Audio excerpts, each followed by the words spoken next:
Shalom, jumpa lagi dengan saya PDP Tanjohan dalam renungan hari ini Selasa 24 November 2020.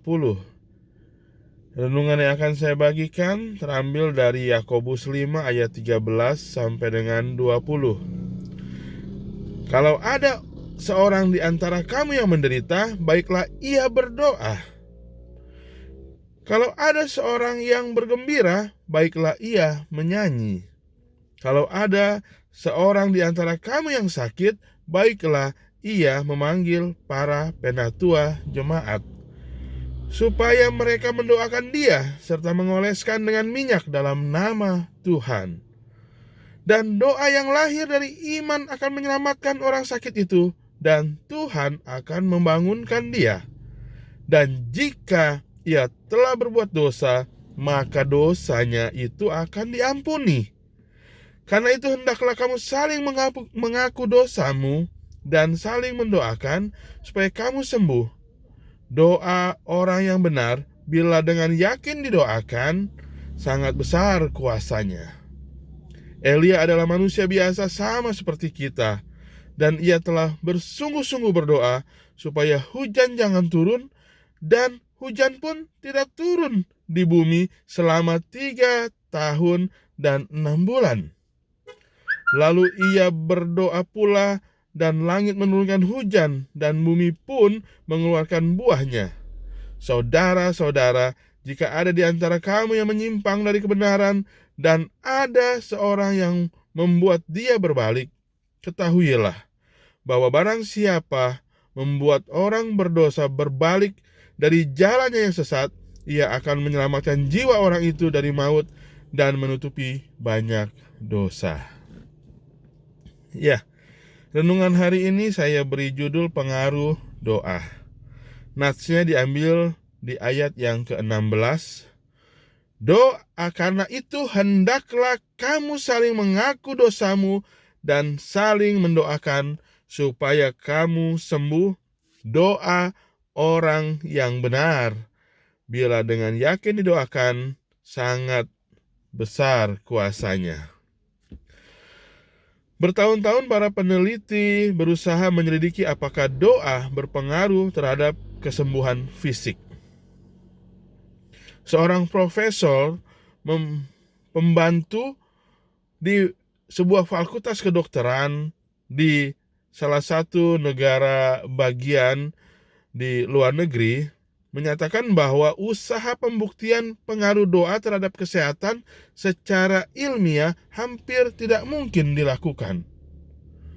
Bahkan orang-orang Kristiani yang percaya pada kuasa penyembuhan Allah memiliki pendapat yang berbeda-beda mengenai bagaimana, kapan, dan mengapa ia melakukannya. Kita mengalami pergumulan untuk memahami mengapa Tuhan menyembuhkan sebagian orang sementara yang lain tetap sakit, bahkan meninggal dunia. Yakobus membahas masalah ini dengan sangat hati-hati dan penuh perhatian. Ia membahas masalah penyembuhan dalam konteks persekutuan orang-orang percaya dan berkata, hendaklah kamu saling mengaku dosamu dan saling mendoakan supaya kamu sembuh.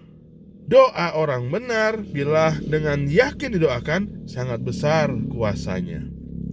Yakobus tidak bertujuan menciptakan kontroversi atau membuktikan secara ilmiah. Sebaliknya, ia memusatkan perhatian pada keistimewaan dan kekuatan doa.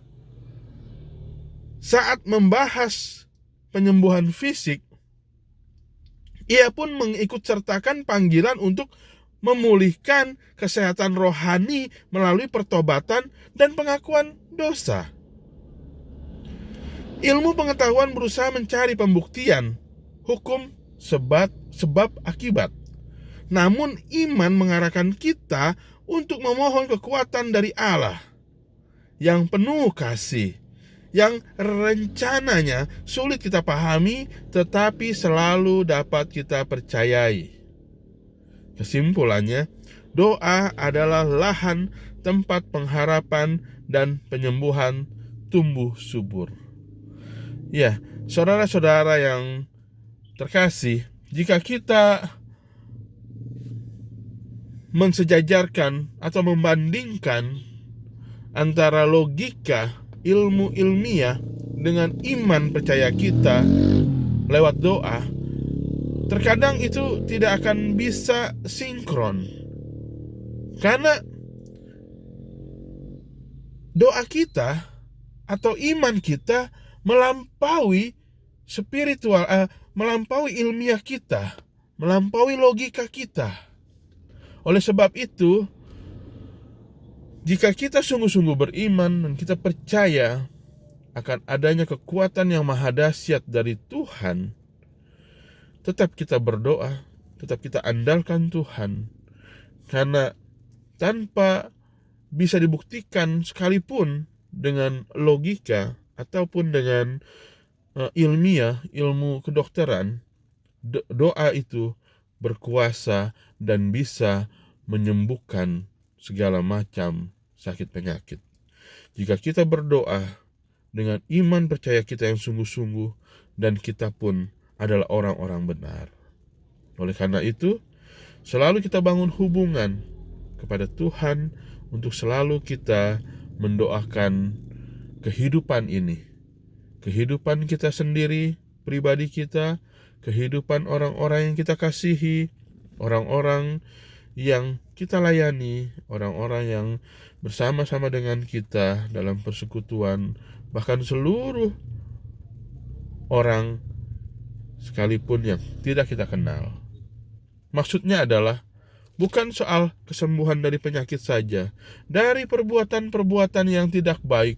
Dengan doa kita doakan, maka orang tersebut akan dapat meninggalkan perbuatan buruknya untuk melakukan perbuatan yang baik, untuk juga memuliakan Tuhan. Itulah kekuatan doa.